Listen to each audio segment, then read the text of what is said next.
What's up, man? Hello. Glad you're here for the performance optimization roadmap. The performance improvements are going smoothly. Hopefully in the next 3 years the game will work. Please give us your money now.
It's alright if it doesn't work, you just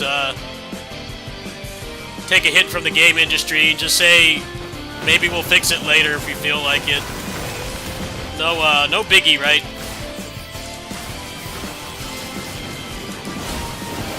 Monster Hunter Wilds is going on like 2 years old now.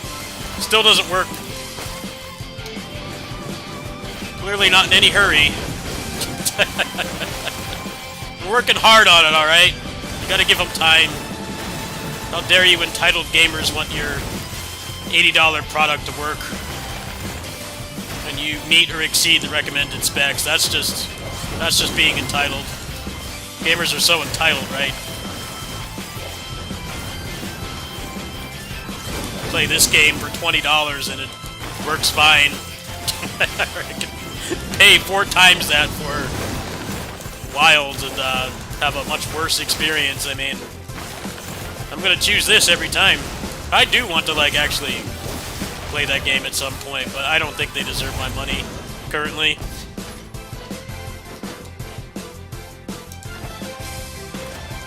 I paid too much for this computer to be playing stuff like that.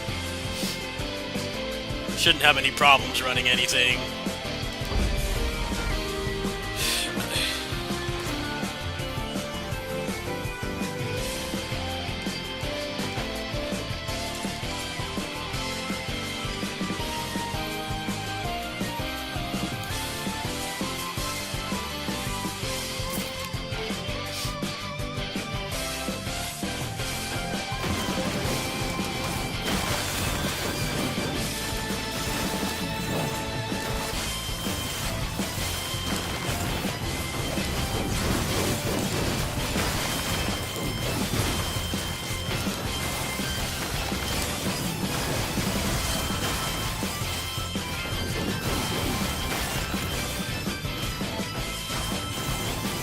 I saw that tweet, that thing they posted from the video. They literally did have a roadmap for fixing their game. I'm like, why don't you fix it from the start? Why don't you fix it from the start? They're charging so much money for it. Go play like God Eater for $5, man. God Eater 3 is like $5. Yeah, it doesn't have photorealistic graphics, but it works, man. It turns on and works. Yeah, Rise is also like very affordable. Rise is Rise. I enjoyed Rise for what it was. I definitely didn't like it as much as Tokiden and God Eater, but solid game in its own right. Just like Borderlands 2 and 3 having like equal player base to 4, despite being like years old now. It's like, well, you know, people can actually play those games without a quantum-powered computer, so of course. Not even mentioning the price difference.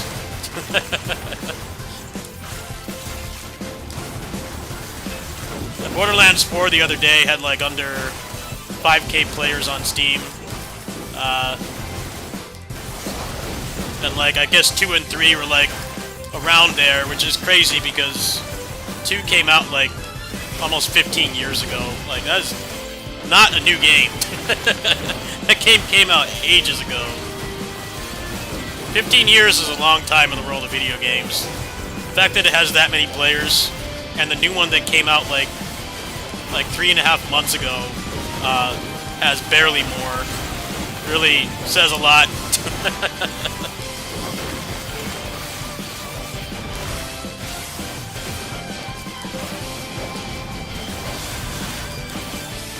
I feel like Mortal Kombat was going through that for a while as well. Like, there were more people on like 11 than 12.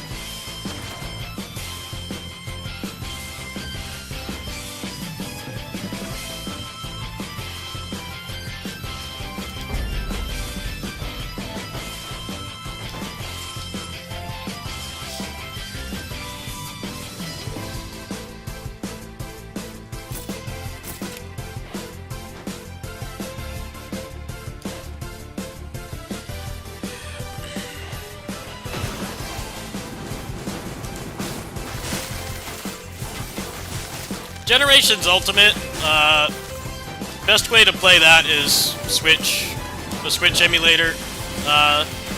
You can get up to like 120 FPS. There's also a bunch of mods for it as well, like visual and gameplay. I do have that game. I didn't really play it much, but I do have it. I bought it for that purpose.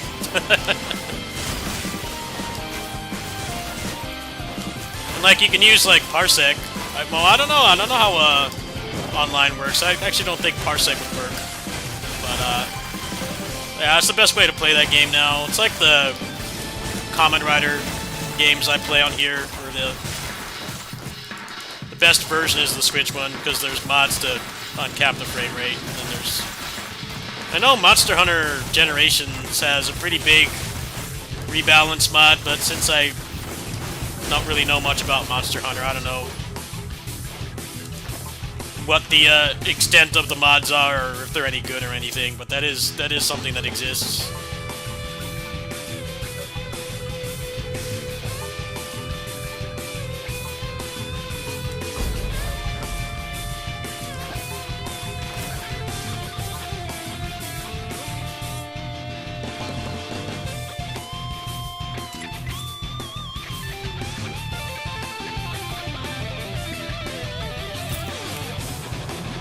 Well, I mean, part of it is because getting into PC gaming is extremely rough right now, and like Borderlands 2 and 3 and like Tiny Tina's work like mostly fine on Steam Deck, and you can mod them as well, so that's like way more accessible. I mean, like Borderlands 4 is unplayable on Steam Deck, at least at launch. I know they've made like some minor fixes, but not enough to make it like worth playing on that platform. Whereas like 2, 3, and Tiny, and by proxy 1 and the pre-sequel are like way more playable on there. Borderlands, from what I've seen, those videos I've seen, it's about as good for Steam Deck as like DMC. Almost. I mean, you can play the whole DMC series on there just fine. Borderlands is pretty much just only 4, but, you know, you can't really hold that against the deck. It barely works on content creator computers, so that's a little bit unfair comparison.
Yeah, it's like the Hyrule Warriors that they refused to make. That's what everybody liked about Hyrule Warriors. It was like, you know, yeah, for a Musou game, the combat is very one-note and has a number of issues, mostly the fact that getting the enemies to actually give you their weak spot is basically RNG and bogs down the game a bunch. But like, what people like about the game is the fact that it doesn't matter when you started or stopped playing Zelda. You know, there's something there for you. But they don't want to make another Zelda game like that for some reason. Not Zelda game, but more like Hyrule Warriors, to be exact. I really don't understand why. It really felt like Age of Imprisonment had, like, no benefit from being canon at all. It actively hurt the game in every way. And like I mentioned in my Discord, I don't want to randomly talk about spoilers in here because people watch my VODs and they might be still playing through the game, but there's a major plot point that's like not even mentioned, and it makes the rest of it not make sense. So it's like, if you're not even going to write a good story, then you might as well just make another Dream Match game, because that's what everybody asked for. It was the same thing when Age of Calamity came out. You know, they wanted to make that game canon, and it definitely hurt it. Not as much as Imprisonment. I think Age of Calamity's roster had a lot more recognizable characters compared to Imprisonment, where it's pretty much the king and the queen, the Link function, and Zelda. That's it. Everybody else is literally a rando. I really don't know why they really needed it. They need the games to be canon. Like, I don't understand. It actively hurts the whole package.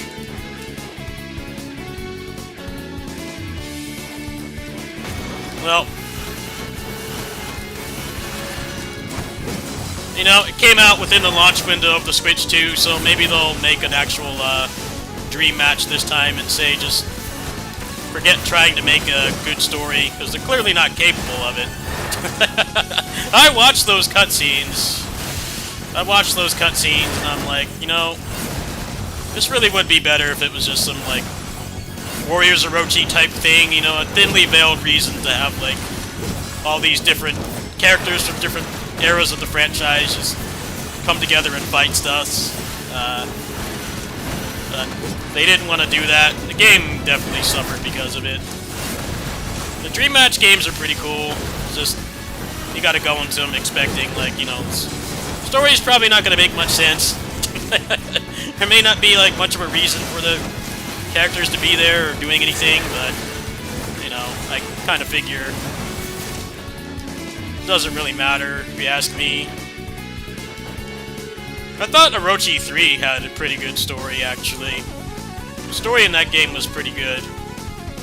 But the story in the fourth one was not. The story in the fourth one is bad fan fiction. Everybody forgets they forget each other and then they remember them again. So it's like, what was the point of giving them amnesia? They're just gonna remember each other again. I guess it's to make it seem like there's some kind of exciting story element, but it's not. They literally remember each other like halfway through. It's like, well then what was the point of that? These characters have fought together for like multiple games at this point. Like, why don't you just keep all that going and just add the new characters? I think it's a issue of knowing that they can't top the story in the third one. Like, for a Musou game, story in Orochi 3 was pretty good. You know, it's not Shakespeare. It's not Shakespeare, but it's a good story. I feel like that happens sometimes as well. It's like, we know we can't make another story like that, so we're just gonna phone it in, which is pretty much Borderlands as well. Everybody really likes Handsome Jack, and they like the Borderlands 2 characters and story and everything, and then, you know, that kind of goes out the window. People hated the third one. The point where people recommend you to turn off the dialogue. I'm like, ouch, that's bad. That's real bad.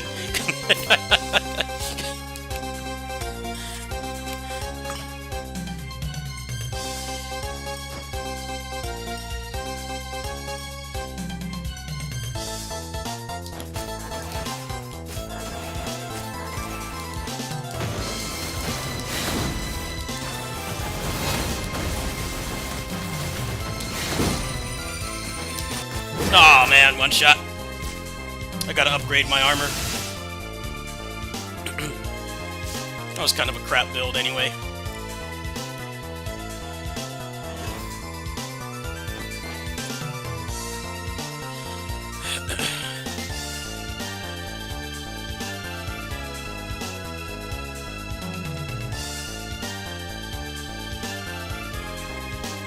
There was that two-handed I was working on, the Zweihander.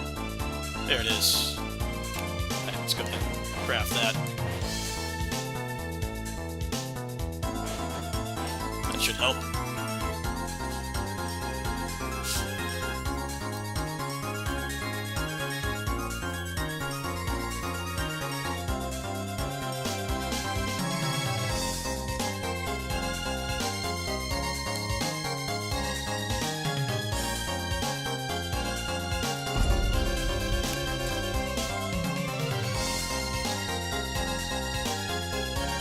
Yeah, that's a massive damage increase. I'm gonna have to start upgrading my gear. I'll probably be able to not have to play so sweaty.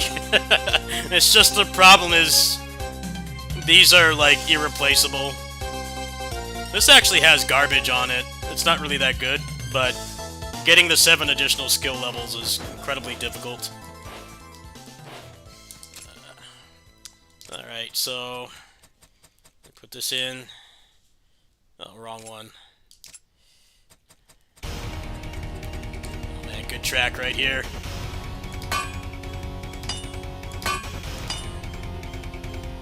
$110 vitality. That's tempting. Oh, well, there we go. That is a straight upgrade, except for the strength. Well, the strength goes down, but everything else is going to go up.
That Disgaea Musou game looks pretty good, but I'm a little bit scared of the language barrier.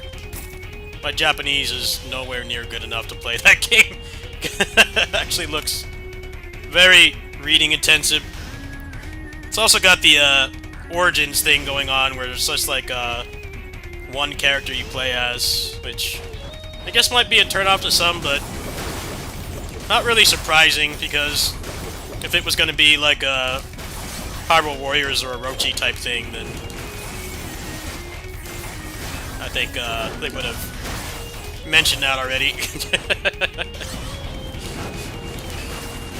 Seemed pretty obvious just gonna play as that one guy. Well, for the purpose of content creation, it would be better to get it in Japanese, but I don't know if I'll want to. I think what's worse is if somebody did like translate it, it would be for the emulator, and I don't know if my Switch One like even works anymore, so I could get it off there. I want to see a little bit more gameplay first. I mean, it comes out in like a month. I am interested, but kind of a little apprehensive right now because I haven't really seen too much. They haven't shown too much of the combat, and then also the language barrier for sure. The language barrier definitely is a literal barrier. The Japanese is okay. Spoken and written, I can read some of it, but, you know, I only took, like, one semester when I was a teenager, so it's not like I could actually go there and be conversational. I can understand certain things, but just like learning any other language, it's really hard when people talk or write fast, because your brain's not really trained for it. So, I saw how many menus there were in the last footage they showed. I'm like, I don't know if this is worth it. I don't know what the price is going to be. It's probably going to be like 8,000 yen. So, luckily the yen is in the toilet right now, so it wouldn't be much more than buying a AAA game over here. But I'm not sure. I'll think about it. I don't know what the game purchases for the channel are going to look like next month. I gotta pay for catch-up on PGR because I stopped playing for like a month. I took a break. Just had too many other projects to work on, and you know, Aether Gazer as well. I want to get Skulled to at least Triple S.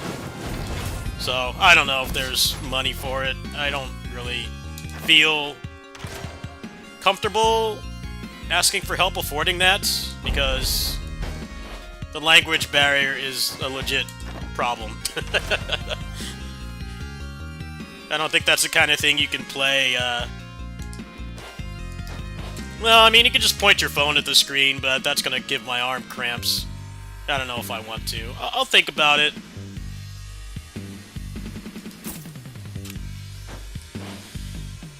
I have to see what else is going on gaming-wise for me next month.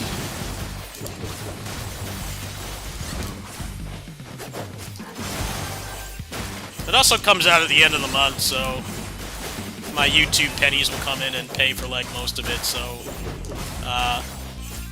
if I do get it, I would feel more comfortable. I'd feel more comfortable buying with my own money than taking donations for it.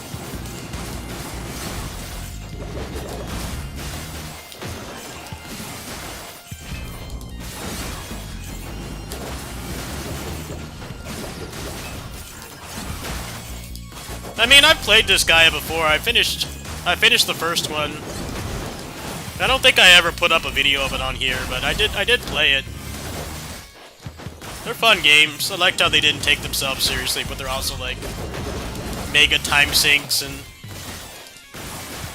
I didn't have a backlog that could reach up to the moon when the first one came out. That's the difference. Although that goes for pretty much anybody that's still gaming. We all have pretty bonkers backlogs.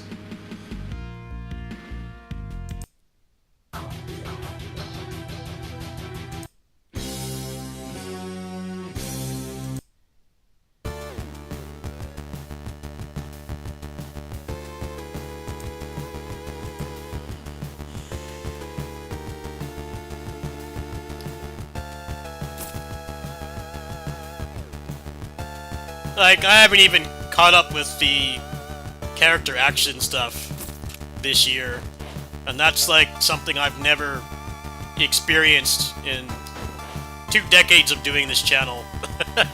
Normally, character action stuff is like, you know, there'll be like 1 or 2 major events for those types of games like a year, but it really has been non-stop. You know, Spirit X Strike, and then Geno Kids, then Ninja Gaiden 4, King Static as well, but King Static is kind of very early access currently, so that doesn't count, but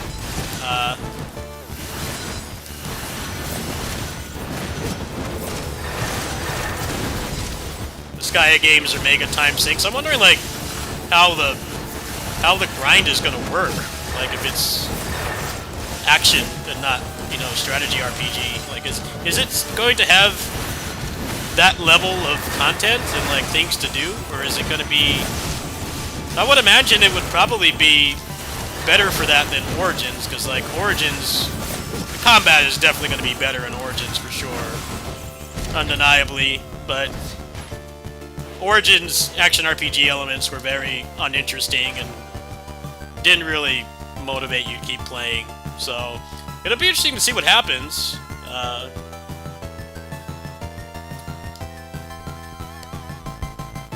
Like if the combat is a little bit worse than Origins, so like maybe stiffer or like not as deep, but the RPG stuff and like making builds is fun, I think that could be pretty cool, because we haven't really had that in a Musou game since Basara. Basara was pretty much the king of that. Basara was pretty much, you had like cool builds in that game, but then it also had like good combat. But I don't know. They've shown so little of the gameplay. I don't really know. That's going to be the main thing. I know that people will translate stuff. It's not like I haven't played. I've played full JRPGs in here, like decent chunk of the Tales series in Japanese with my not even conversational level of understanding. So that's not really the problem. It's just, you know, is the game going to be worth it? Because it's going to be full Japanese price, so it's going to be like probably like $70. Oh man, I'm playing really bad right now. I think maybe I'll knock it down a little bit. Try one more.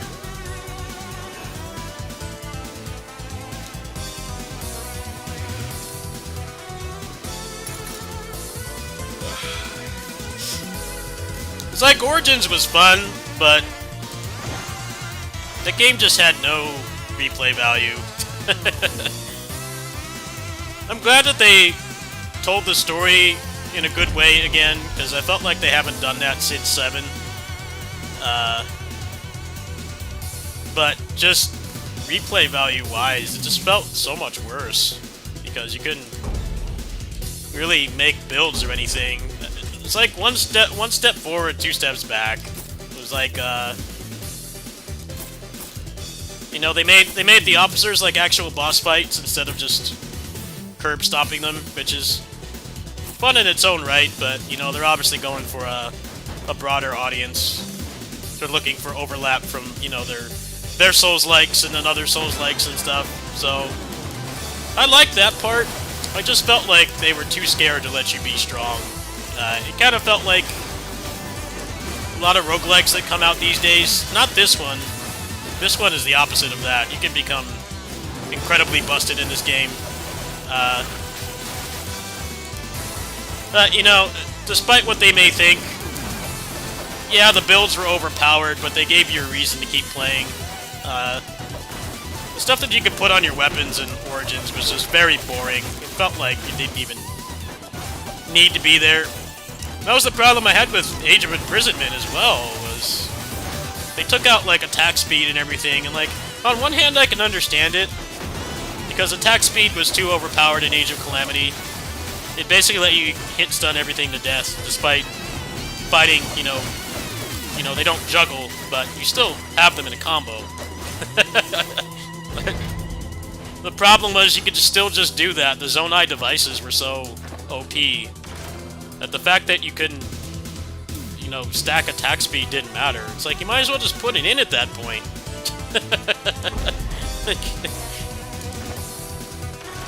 I don't know, I just get really bothered when games are too scared to let you be overpowered. It's like, you know, you shouldn't have to design the game around people's lack of self-control, as long as you don't, like, need to have it, you know, like this, but this game is an incremental action roguelike. I could understand if it was like, you know, you need max attack speed and 200% damage to even do the hardest difficulty, without it either being impossible or taking hours. I get that, but Koei Tecmo has really been doing that a lot with their Musou games lately. Last one you could really be OP in was basically Three Hopes. Three Hopes let you make some pretty OP builds,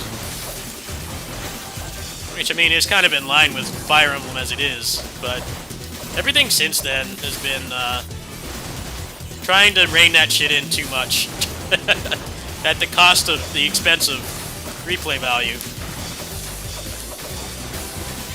Origins was really fun for like 40 hours, and then it's kind of just like, you know, you guys gutted the builds and stuff, so kind of like you've seen everything already.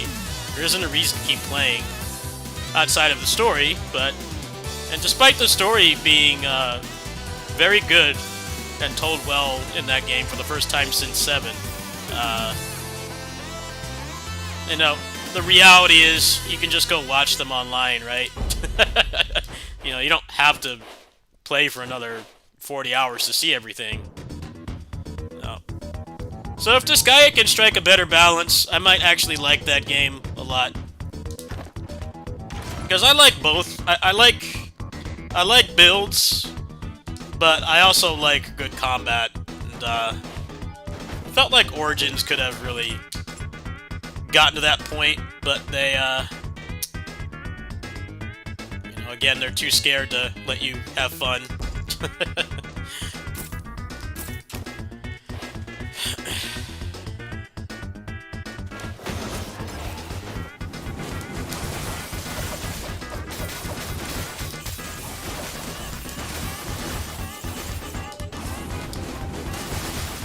We'll see how the builds look.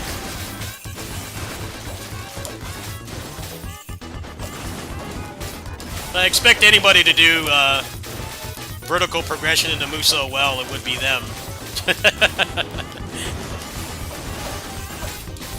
I just hope the combat is good as well, and it isn't like Godfall. Godfall had decent combat, but pretty trash bosses. And it was one of those games where if you interacted with the build system, all the frustration went away. But, you know, that wasn't really what I was looking for. I was looking for something in line with Nioh, where you had builds, but, you know, you still had to, like, actually play the game, and the bosses, for the most part, are well-designed. Like, Godfall was one of those games where it's like, you know, if the game is giving you friction, or you're not having fun, you pretty much just make a build and all that goes away. No Rest for the Wicked is like that as well. No Rest for the Wicked is totally one of those games.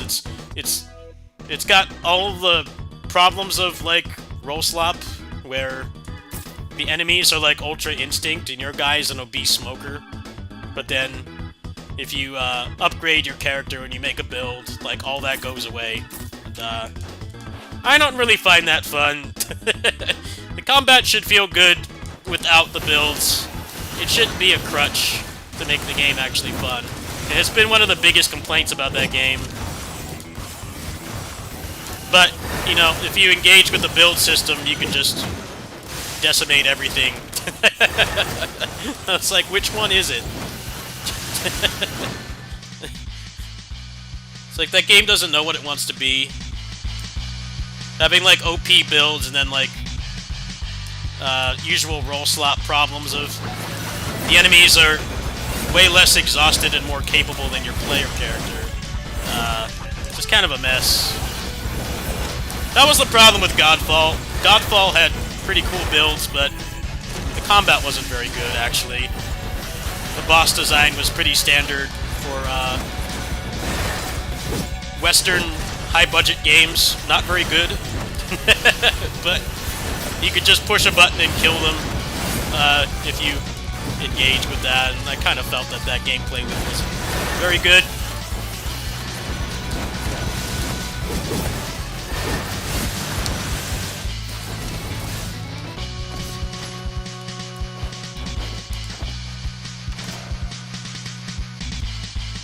Good track right here. Mutant Apocalypse Wolverine.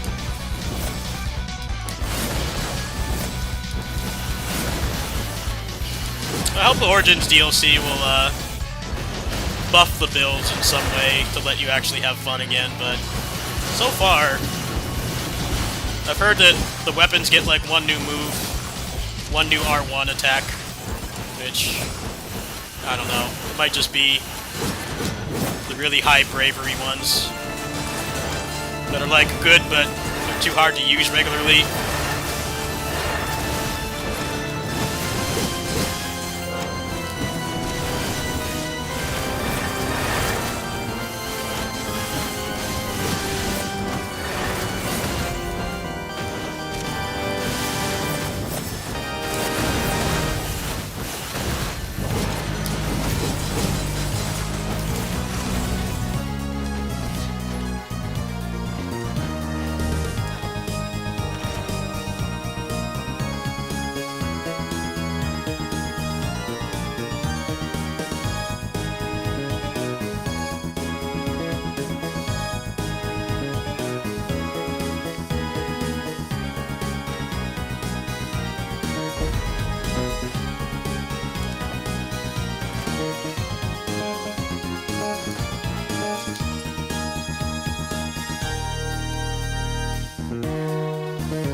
I really wanted to like No Rest for the Wicked, but man, it just can't compare to.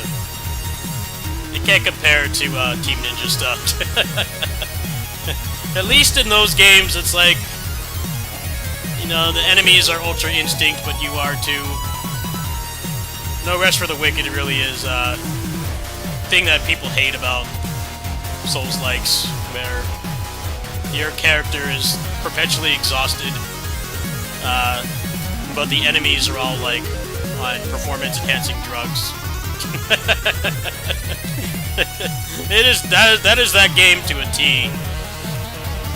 But then it's got a little bit of Godfall in there as well, where you know you can just get around the unfun design by making an OP build. But it's like at that point, you know, why not just have it be, you know, faster paced to prevent that unbalance? But enemies in that game basically input read like SNK bosses. You try to like backstab them and they just like turn around instantly, or they backdash away and you're tired already. They do it like 4 times. That game was really aggravating to play. I could see it being fun. You wanted to engage with the builds, but I like when the game is fun, even if without the builds. Combat actually feels like well designed, not just the builds circumvent the bad design.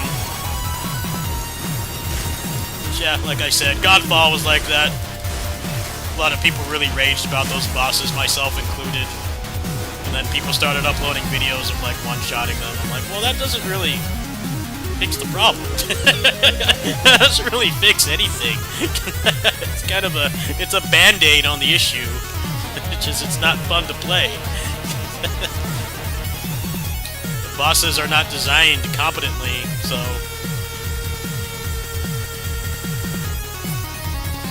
at least it wasn't like a Dead Cells type thing where you know, they had a damage cap system in that game, which I thought was kind of dumb. Like, yeah, the bosses in the game are not like Godfall or No Rest for the Wicked, where you know, they're well designed, but, you know, it's also a roguelike.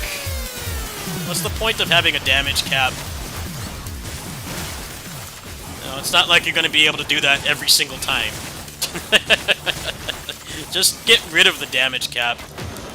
That was the thing I didn't like about that game.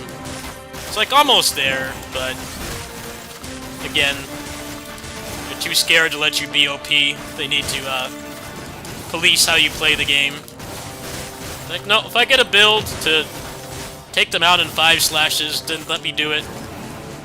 As long as it's not too easy to get. I mean, that's definitely a tough thing to balance as well.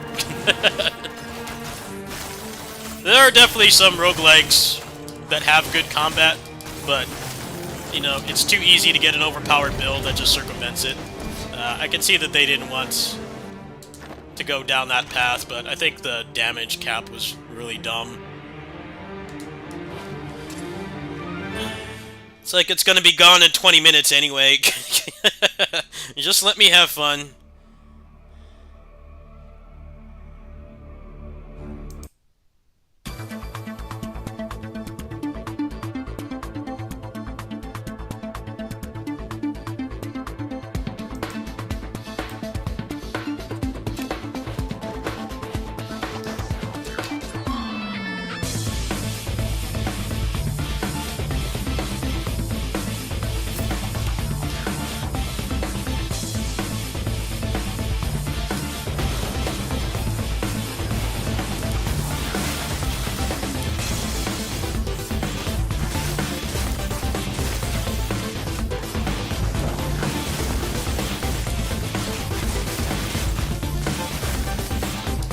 I think Entropy Effect bosses were pretty good even before you could put them in hit stun, but the fact that they let you do that is really awesome. I think a lot of action game developers could learn from that team. You can still get trounced by them, and it's just like, I mean, they basically said it was kind of a waste to have such a large moveset that like no other roguelike gives you. But then, you know, you're just fighting hyper armor walls. It's nice to have a team be self-aware. It's like, the game would be better if we just took out this mechanic entirely. Like, yeah, exactly.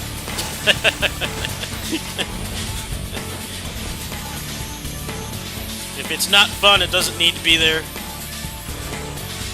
I feel like in a roguelike, you have a lot more freedom to let you do stuff like that, because, you know, it's not permanent. That's kind of why this one I'm playing right now, the stat bloat they have is so crazy, because this game is partially vertical progression, and it's partially a traditional action roguelike. So they have to balance it out somehow.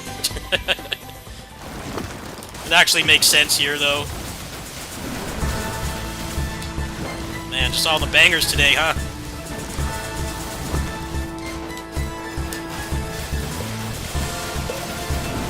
Oh, there we go. Floor 50 cleared.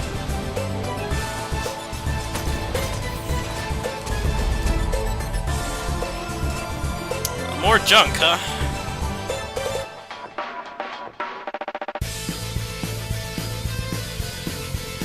Wow, literal normal gem. The worst possible thing I can get. Deep troll.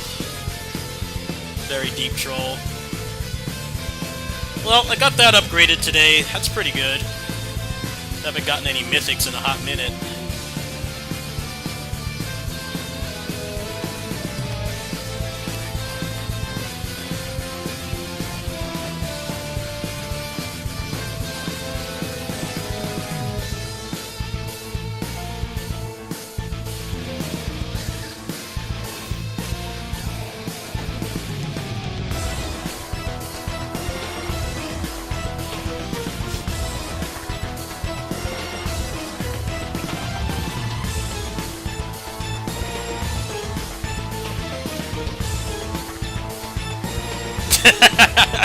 Yeah, that's what I'm talking about. Relink definitely has that problem as well. The damage cap doesn't need to be there.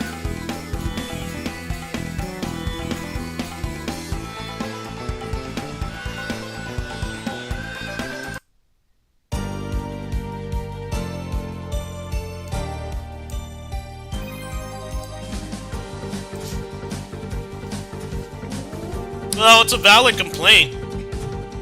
If you're gonna have builds in the game, you should actually have options instead of making it so everybody just equips the same thing because it's the only thing that's optimal. I mean, that's not good design. I tend to hop off games that have build systems like that, where it doesn't feel like there's a reason for it to be there other than, you know, because it sells copies. If you say you have, like, progression and stuff, it's like, well, if it's bad progression, then I don't want to do it. I don't really know of a nicer way to put it, but Age of Calamity very much had that problem, because attack speed was the best stat because of how the game worked, where your final charge attack, your C6 or your C5, would automatically open the weak point gauge. So you could basically just chain hit stun everything. It was fun, but it was the only thing that was viable. So builds kind of didn't really have a purpose to be there, because you put that on everybody, and it was an insane grind to do it, but the game didn't offer you any kind of incentive to not do it. So it's kind of like everything else, where if there's only like one viable build and you have to put so much of what you should be able to work with and have fun with to do that, then it's just not fun. Yeah, Relink was like that as well. The damage cap system was dumb. Like, why don't you make it like a lot of other games? Like, Final Fantasy games have been doing this for a while, right? It's like, basically, you get like one thing that just breaks the cap. You know, like, I know Final Fantasy X was like that. A lot of the other Final Fantasy games, it's like you do it once, and you equip one thing, and you're just at the cap. Instead of half your build having to be that to even play the game is stupid design. It made the builds not matter. Age of Calamity was a different reason. It was just because attack speed in that game was far more overpowered than any other Musou game. It was best in slot for everybody. You know, in the other games, it was good to have, but you never, like, needed to have it. It was nice, you know, if you were doing, like, optimization or whatever, that's a different story, but just playing normally, you didn't need it. But in Age of Calamity, your character was working a lot harder if you didn't have that. There was no reason to not have it. You needed it.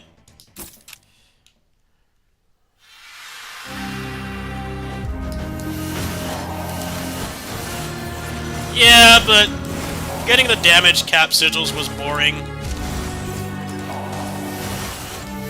To that game's credit, it actually did have some interesting things you could put on the sigils that weren't just making you do more damage, but the problem was you needed so many damage cap 5 pluses to even play the game. And that's not fun. You know, it should have been like beat a raid boss or something and you just get like an account-bound damage cap increase instead of, you know, you have to put the same thing on everybody. And if you're playing with friends who are farther in the game than you, then you can't play anybody but your main. This is just objectively bad design. Dead Cells was basically, I don't remember what the damage cap was, but you could only do a certain amount of a boss's health. It didn't matter how strong you were. It's like, well, it's a roguelike.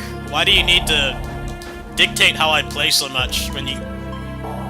one of the benefits of developing a roguelike is that you don't have to design around vertical progression. You know, it's like that's why Isaac is popular, right? Like sometimes it'll be a real struggle to get to the end, and then other times you decimate the whole screen. You know, you don't have to design it, or you don't have to design the bosses around that, because it's not something that's going to happen every time. I'd say that was the main thing I didn't like about Dead Cells. Luckily, there's mods that get rid of it. It's like, by the time you unlock everything, you're gonna have to fight the bosses honest anyway. I don't need to be forced to play the game the way the developers want, as far as I'm concerned, if I've already beaten all the bosses honest. Which is what this game is. This is the epitome of vertical progression or roguelike right here. You can still kill the bosses with crap gear, but in here it's definitely harder because their patterns change, and then also the timer that makes it so the screen gets inundated with ads, ad spawns, essentially makes it that you know, you need to stack damage. I've done like a total of like one boss with the ad spawning. I mean, it's basically impossible. Like, no amount of skill is gonna make it so you can circumvent that. You can't. It spawns like 20 ads every time you kill one. Like 20 more come out. You can't beat that with skill. At that point, you can't even see what the boss is doing. But you know, I can look past it because this is a roguelike with vertical progression. You know, your gear is persistent. There is still roguelike stuff in this game, but a big part of your success in this game is definitely your town build. Your town build is very impactful. The ways that you can build your character are really fun. But you still have the fun of getting, like, overpowered builds. It's more like, what you put on your character kind of is going to dictate, like, what you go for.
guys hear Low Tier God got banned again. He's got another paid vacation.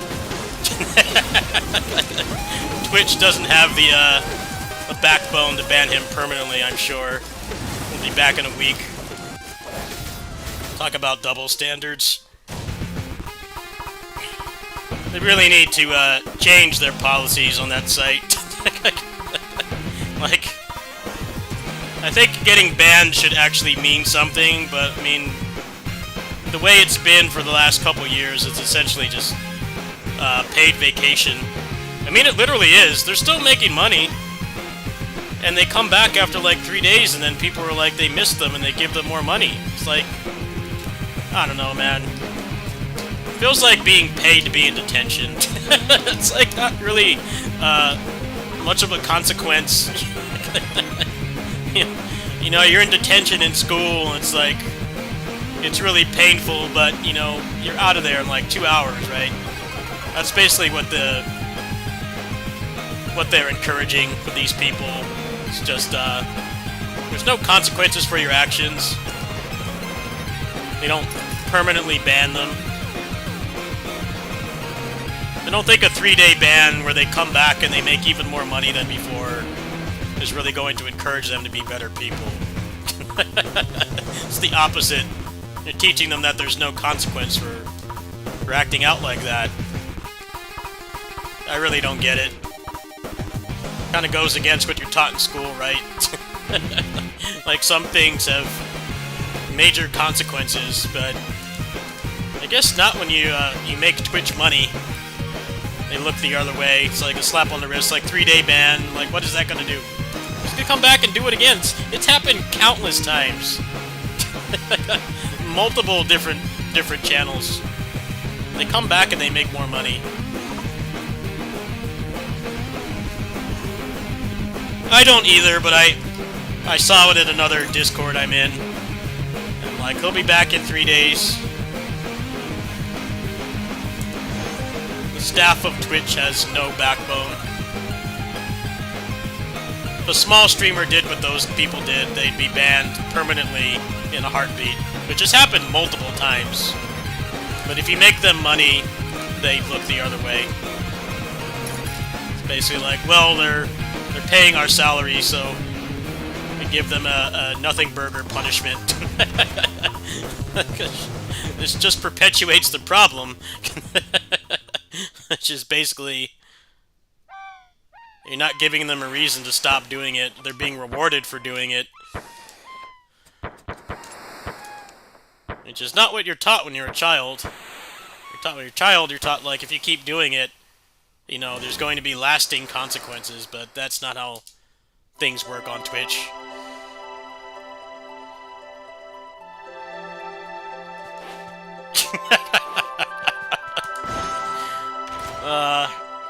See, there's no reason to circumvent the ban when they just unban you anyway. That's what I'm saying.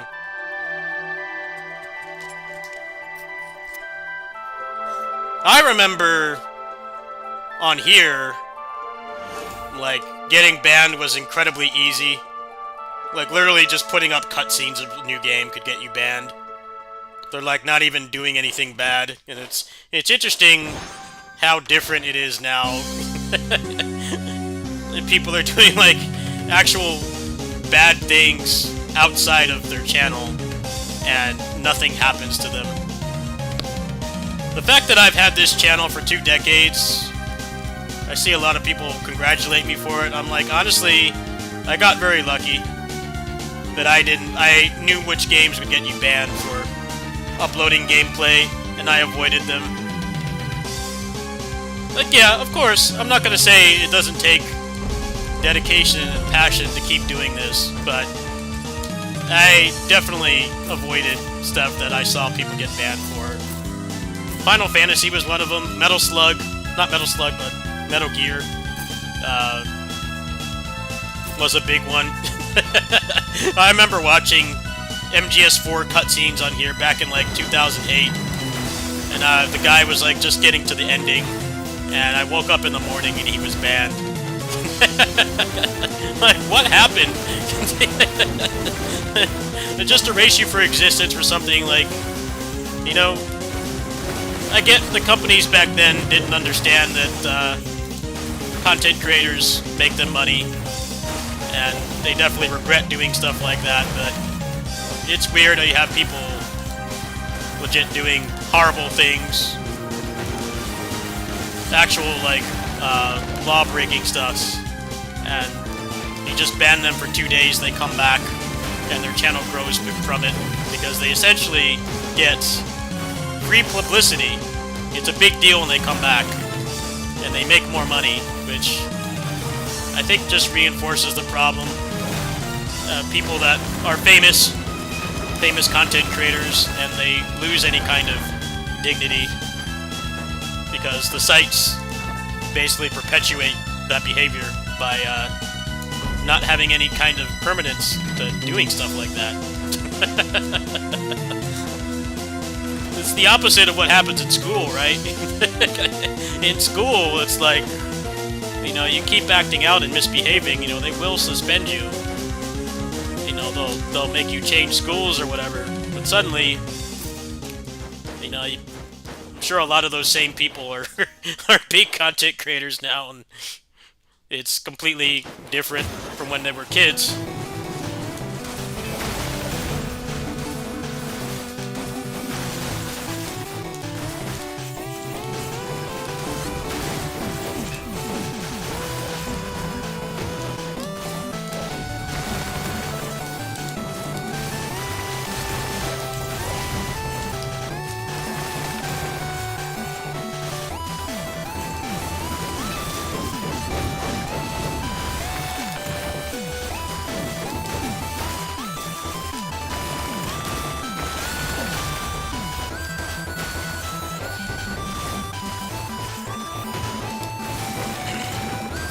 There are a lot of people I wish I still had contact with on here, but when Google bought out this site, the game companies and the publishers freaked out that people were uploading their cutscenes and final boss fights and stuff. It was very different from how it is now, where it's basically just, you know, they have an embargo that they give you, and as long as you don't break the embargo, you don't show the game at all, or, you know, maybe you might have some kind of limitation on what you can show. You can only show past a certain point, and you're good. Back then, that was not the case at all. You upload literally anything, and they would ban you. It really makes no sense in retrospect how now gaming channels like mine and others is like the main way that you see games now, but back then they were very tone deaf, so you could get banned for anything. And it was severe. It was not like what I'm talking about, where you have these people with big followings that are shit people, and they get a slap on the wrist, like, no, your account was gone, like, it wasn't coming back. I had a couple people I used to watch on here back in the PS2 era, and like they would get banned for like petty stuff like that. It's really weird thinking about in retrospect how like it's been normalized. You look for people that play the types of games you like, and you hope that they get a key so that, you know, the day that the game comes out, there's a bunch of videos out. It was not like that back then. They did everything they could to burn bridges with gamers back then. Zero accountability.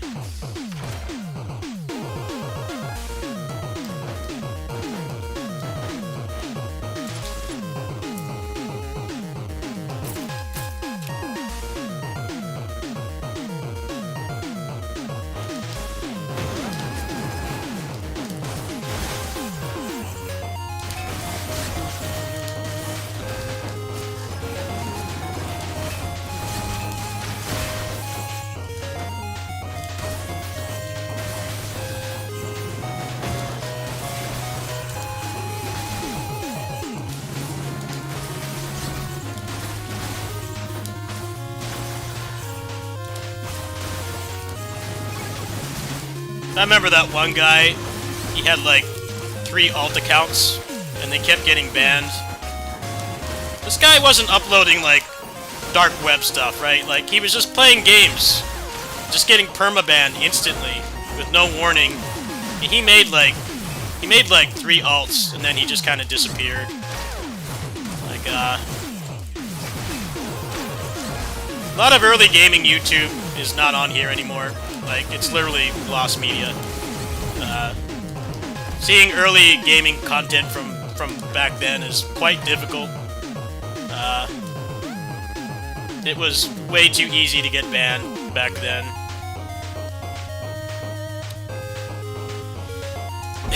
It's kind of interesting now. It's like, now you literally get games put in your inbox, and they're like begging you to play the whole thing on stream. It's quite different now than it was back then. I get so many in my inbox, and I'm just like, this game doesn't really look all that. I'm not interested in playing it. It's definitely different from back then. I've gotten some review keys for some real jank that you guys don't know about, unless I decide to share it in my personal Discord. I'm like, yeah, I'm not playing that. Nope, sorry. My jank tolerance is only so high.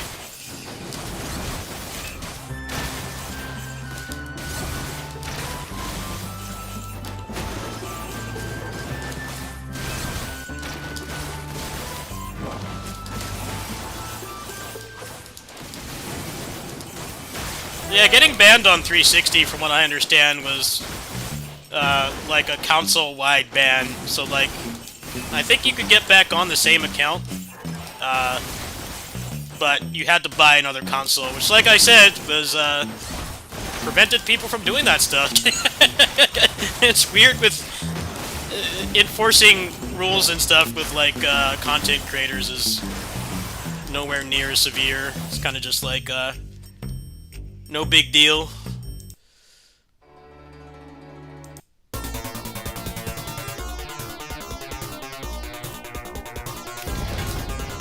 Like, if you got caught pirating games on Switch, you were permabanned. The console was banned. I don't think they banned your account. Probably because they realized a decent amount of the people who did that were actually purchasing the games. But yeah, if you put anything from EmuNAND on SysNAND, there was a chance that your console could get banned. So, like I said, that prevented people from doing that, because having a jailbreak-capable Switch is a pretty big deal. It still is. Like with mine, I obviously didn't pirate anything. I paid for all those games, but I was very careful. You know, I never imported any saves or anything. I never used any kind of cheats on SysNAND, because that can get you banned. Like, literally the only thing I used it for was overclocking and dumping the games. I was fine, but a lot of people really pushed it too far.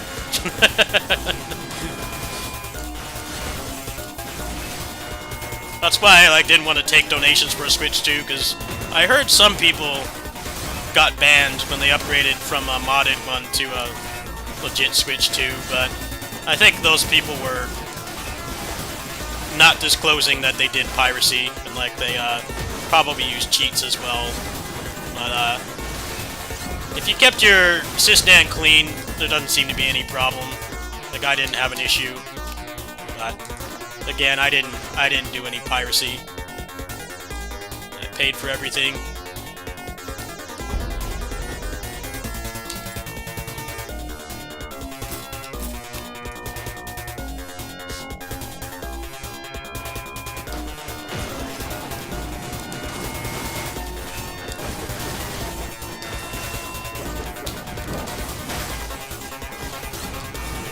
Pirating games on Switch was kind of not great anyway, from what I understand, because you basically had to wait for somebody to put it on the store.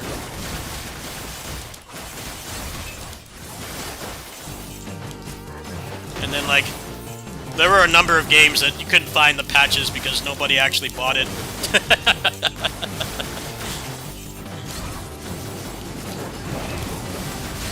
And like, yeah, you know, if you actually buy the game and you dump it yourself for your personal collection, you never had that issue because you could just dump the patch, which is what I did on multiple occasions. A patch came out, I just updated and dumped it. I never had that issue.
I feel like if the Switch 2 ever does get hacked, outside of like obvious accessibility issues or like income, there won't be as much reason to do it because most of the Switch 2 games actually run quite well. Age of Imprisonment is kind of just like, if you break the game by spamming the Zonai devices, it lags a ton, but if you don't play like that, it runs fine. I mean, that was the only reason I ever jailbroke mine, was to just dump the games and play them on emulator because they ran like crap. But I think that there will be, like, less of a necessity for that. I feel like people are going to be discouraged to do it just by proxy of, you know, how much more expensive it is. Plus, if it ever does get an exploit, I know that Nintendo will patch it very quick, so I think relying on that would not be like the Switch, because the Switch, basically the piracy was rampant, because it was a flaw in the actual hardware that NVIDIA messed up, and they left a, you know, they left a vulnerability where you could run unsigned code, and that is basically why it's unpatchable. But, like, I feel like if the Switch 2 had something like that, people would have found it by now. So it would basically be like PSP days where you had to be very careful about upgrading. You know, if you had a certain firmware, all the homebrew and stuff didn't work anymore.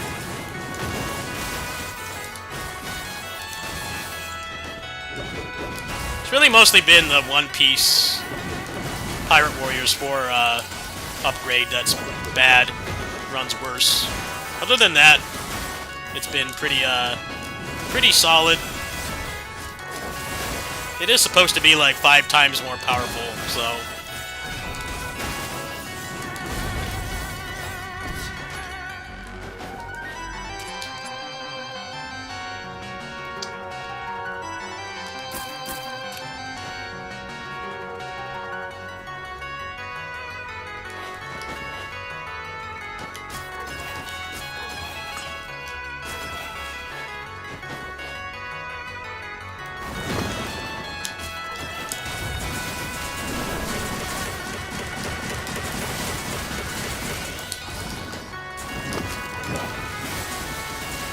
Very good.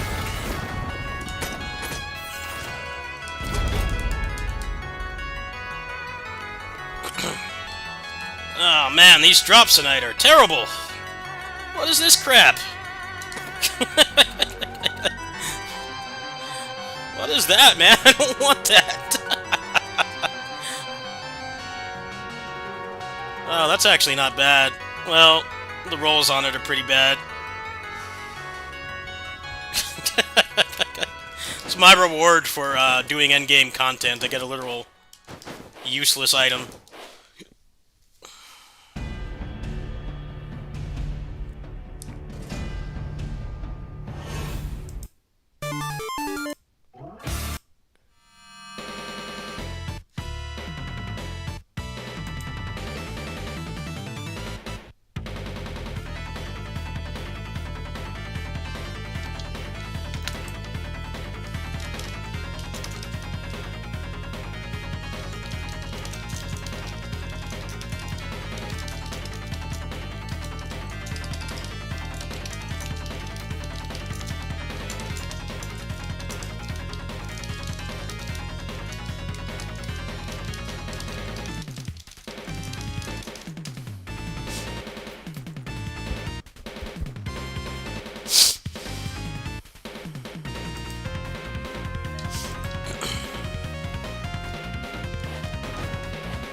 Let me see, what was I trying to do? I don't even remember.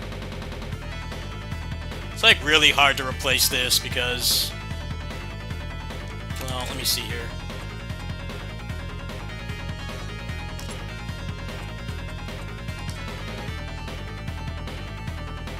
Yeah, it's like one attempt every 15 minutes.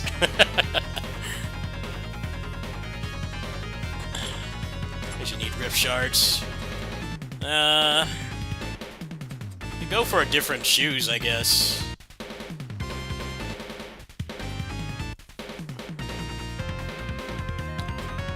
Go craft a shoes, I guess. I guess I could do that.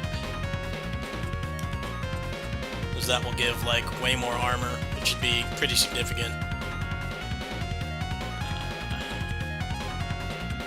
Well, let's try to get in a fix on this. Oops.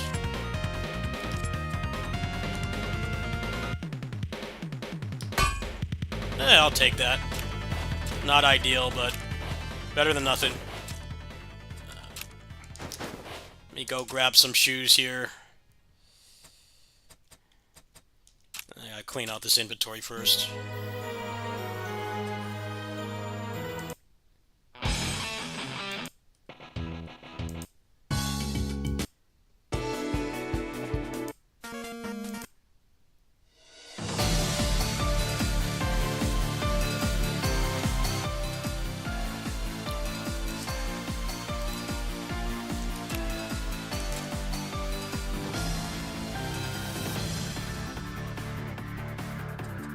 Let me see, is there anything in here worth keeping? Should probably clean out my inventory. I always never want to do that in games, but I think it's time.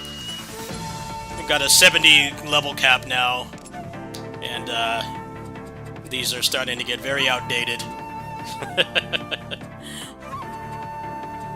Let me see, what in here is good? Let's just take the ones that are good and put those in there and torch the rest. None of these are actually very good. I think they can be safely discarded. Yeah, there's no reason to keep any of these. Let's torch them all. Not, I can always get another one. Let's make a better shoes.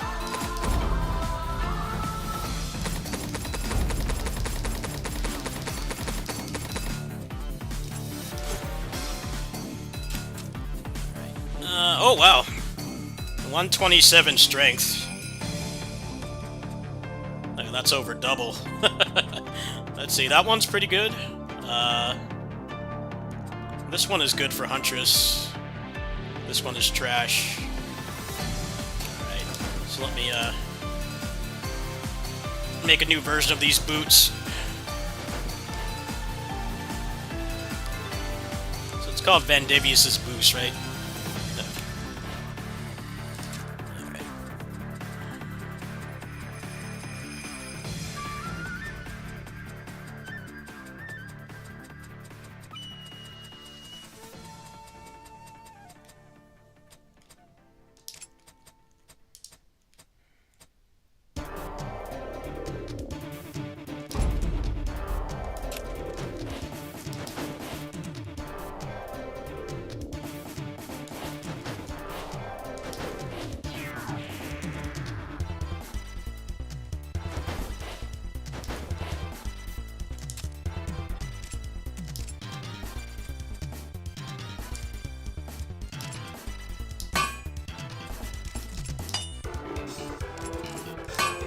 Is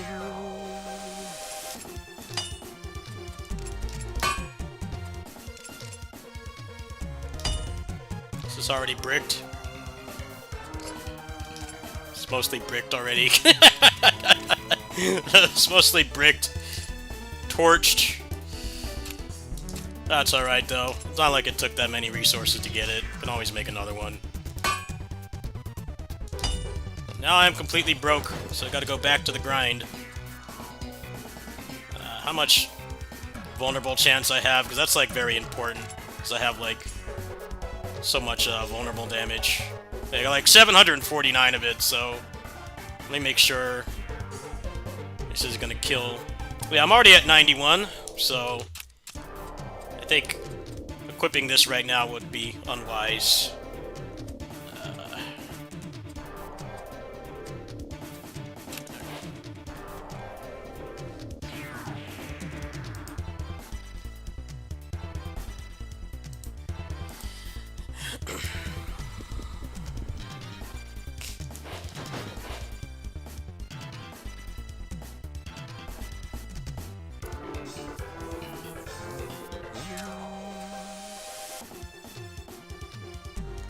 Well, let's go clean out the inventory to stop putting it off. Level 35 ones aren't going to cut it anymore. There's no reason to keep any of these. Let's get rid of them all.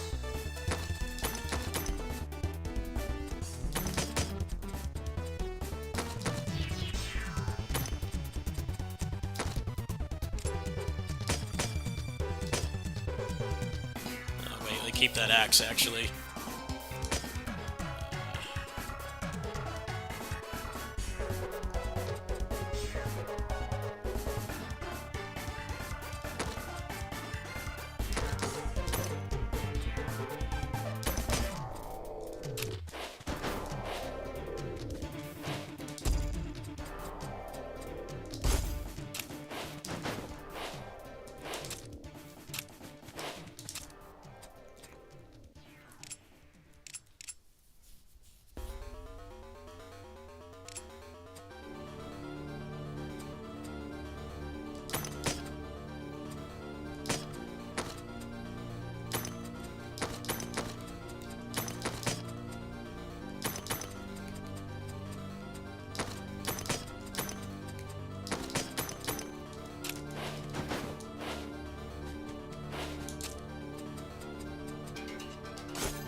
Alright, now there's way more space in here. The mythics are still decent to keep, but all this other stuff needs to go. Alright, now I have room again. Let's keep those boots in here, because once I re-roll that, it'll be definitely an upgrade. Yeah, if I take the shoes off now, I'm going to be at like 50% vulnerable on basic, which you don't want. You want at least 100. Alright, there we go. Clean inventory now. Let's try a couple more rerolls.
I mean, at this point, do I even really need to reset?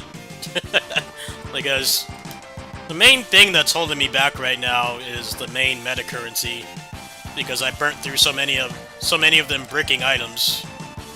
But I would still like to have this clear, because I do need the shards as well. So if it gives me a crap start here, I am gonna reset, but I don't want to do too much of it.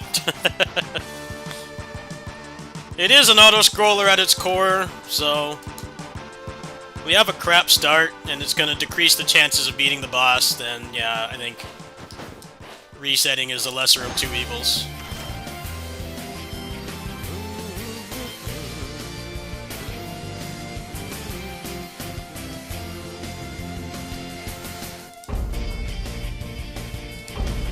See what this is. Let me see here. What do I got? This might be playable. No, not really. It's kind of a shit legendary. Yeah, I think that's a reset.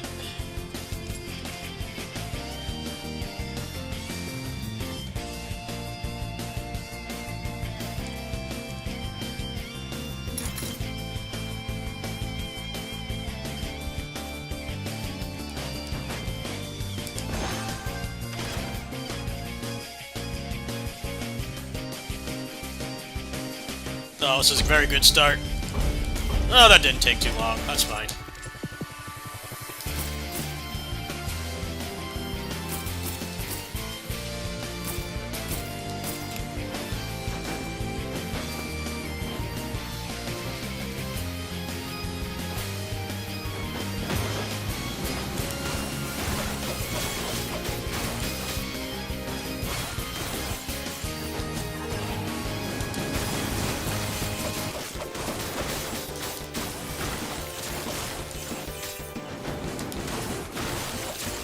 Track right here, let's turn it up.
gonna need those boots to have a good affix on them soon, because that item is very close to being bricked, which sucks because it's a good item, but the cost is going to keep raising to re-roll. It starts costing thousands. You're really setting your grind back if you keep going on that same item. You definitely can brick items in this game, unless you want to. You're so attached to that one item, you want to, you know, just have it cost more and more. They did put a cost limit in the game now. I don't think it's enough.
Happy 20th, Basara!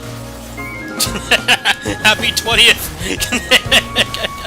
Capcom forgot you existed! Happy 20th! They don't even send a postcard, man!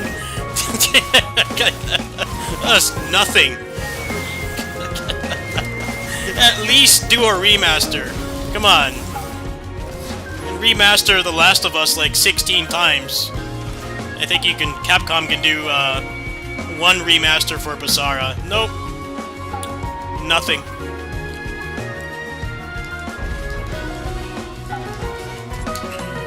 Actively ignore like one of their best underrated franchises. It's weird because like Mega Man Preservation is so good. Like I really don't know why they haven't done one. Say what you want about the Tales Remastered projects.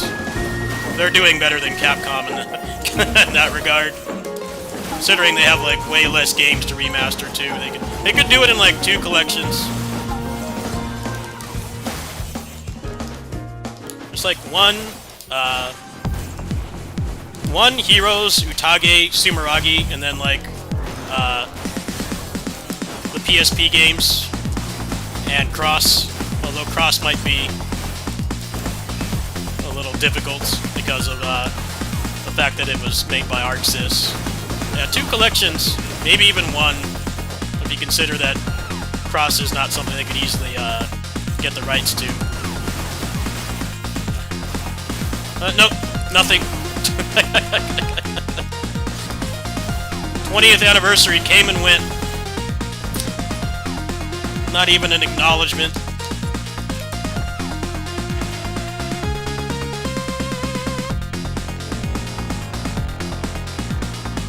I don't want any of these. Take the talents. Oh, there we go. 5 Fury's pretty good.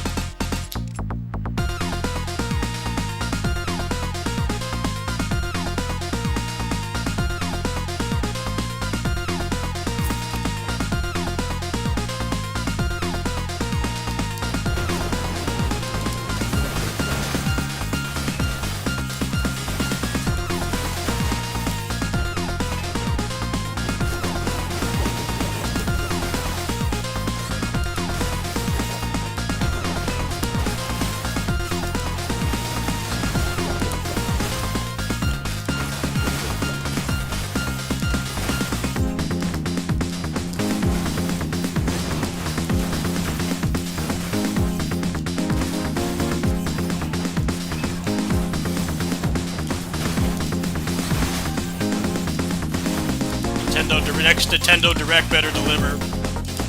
20th anniversary Basara remaster. They actually really could do it in one collection.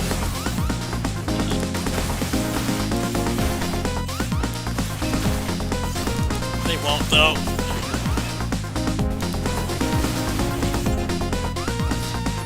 Too busy with their performance optimization roadmap. They care about Basara. It's depressing.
Let's get one shot again.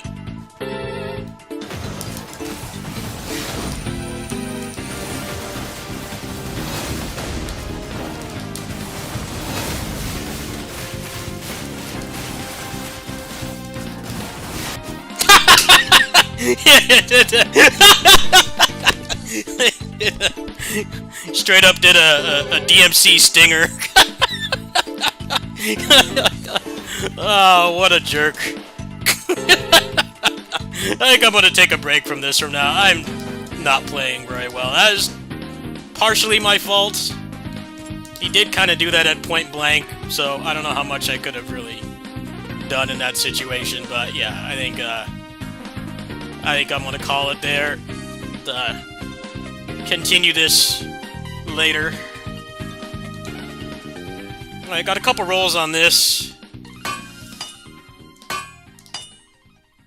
That's why I'm like not really bothered that that happened. Now that boss has like 0 frame attacks he does sometimes. They really screw you over. Yeah, I'm done with this for now. That was pretty good progress for today. I went up like 20 floors.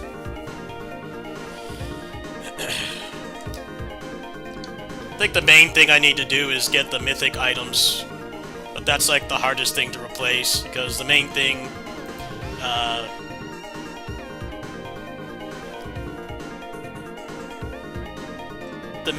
that the mythics give you is +8 to skill levels, and that takes a ton of rerolls. Like, if you can get one of those at like level 70, you probably would like never replace it, but currently level cap, those are like only 35, so there's way more stats to be gained from that, but that's gonna be such a pain to replace. Anyway, folks, I'm gonna go ahead and take a break. I am starting to get hungry. I ate at like 11 o'clock, like over 12 hours ago. I think I need to eat something. I'll definitely do more stuff tonight, either on here or on Discord. I haven't decided. I don't really have any secret games to play at the moment. It kind of already determined that those games I don't really like that much. So we'll see. If you guys want to join my Discord,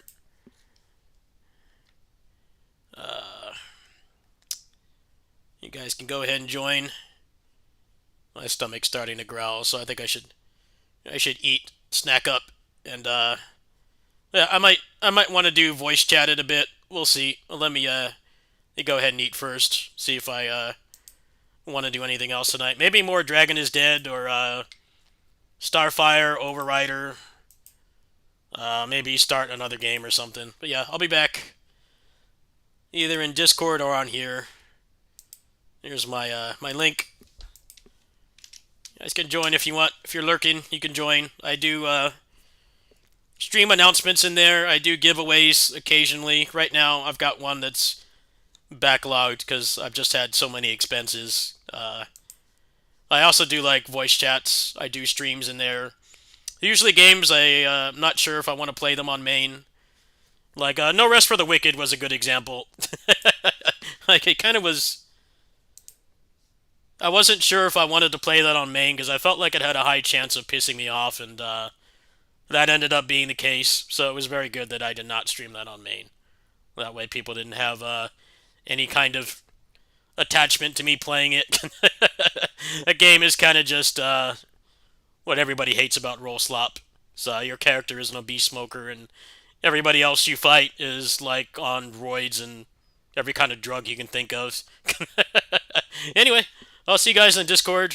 I might want to voice chat in a bit. If not, I'll probably hop on and do some more riffs.